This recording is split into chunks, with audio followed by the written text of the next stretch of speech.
A lot of Muslims tell me that the Sahaba memorize the Quran. Many Sahaba memorized the whole Quran. This is not true. From time to time, again and again, in many of my videos, I sometimes mention that the Sahaba or even the Tabi'un, the second generation Muslims, they did not know anything about the Quran.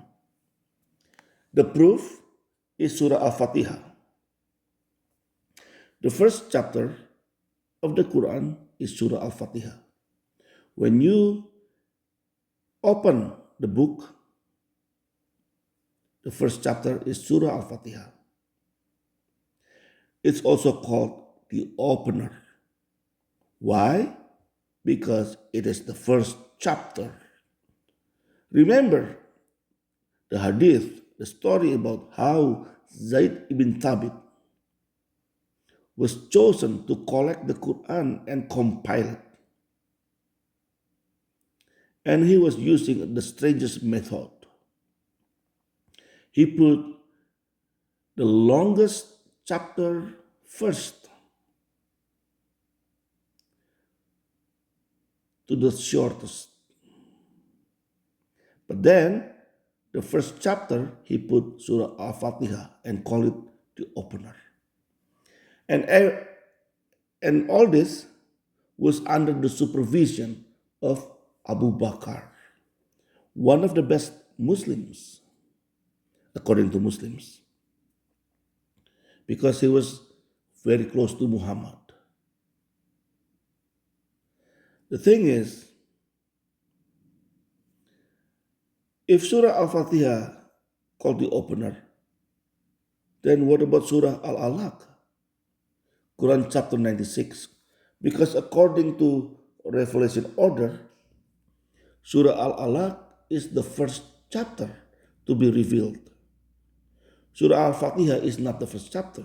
Surah Al-Fatihah is the fifth chapter to be revealed. Surah Al-Fatihah, verse 1 to 5. Well, I will read you the first verse. Recite in the name of your Lord who created. This should be the first verse ever revealed to Muhammad. How do we know? From Sahih al-Bukhari. Hadith number 4953. This is the time when Muhammad was meditating in a cave. It's called Hira Cave. An angel, or supposedly an angel, pressed him and forced him to read. And he did not know how to read. The angel from Allah forced him again to read. And then after the third time, the angel said, recite in the name of your Lord. And then yada, yada, yada, yada. So the angel didn't know that he did not know how to read. Keep pressing him to read. And this is, again, the first verse to be revealed. So that means when Zaid ibn Thabit collecting the Quran and compiling the Quran, he did not know this story. If he knew this story, he would have put Surah Al-Alaq, verse 1, as the first chapter, the first verse in the Quran. But he did not do that because he didn't know the story. The thing is, look at this. It is narrated by Aisha. So Aisha knew, but Zaid ibn Thabit didn't know. And what worse is, Abu Bakr, who supervised the compiling of the Quran by Said ibn Thabit, he didn't seem to know the story either.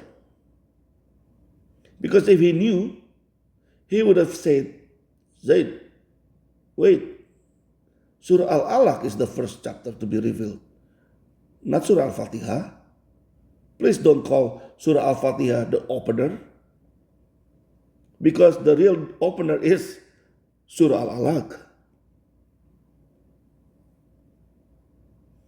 So imagine when Zaid ibn Thabit collecting and compiling the Quran, Rashidun Caliph, all of them were still alive. Abu Bakr was still alive. Umar was still alive. Uthman was still alive. Ali was still alive. Every one of them. And my question is, how could Quran was compiled in a wrong order? So that means the four best Muslims didn't know anything about the Quran. So if the four best Muslims didn't know anything about the Quran, what about the rest? Can you imagine? So now I have shown you the proof that no Muslims back then, be it the Sahaba or the Tabi'un, knew anything about the Quran. Anyway, thank you for watching and listening. Whether you're a Muslim, a Jew, an atheist, a Hindu or a Buddhist, or a Christian, God bless you all and have a nice life.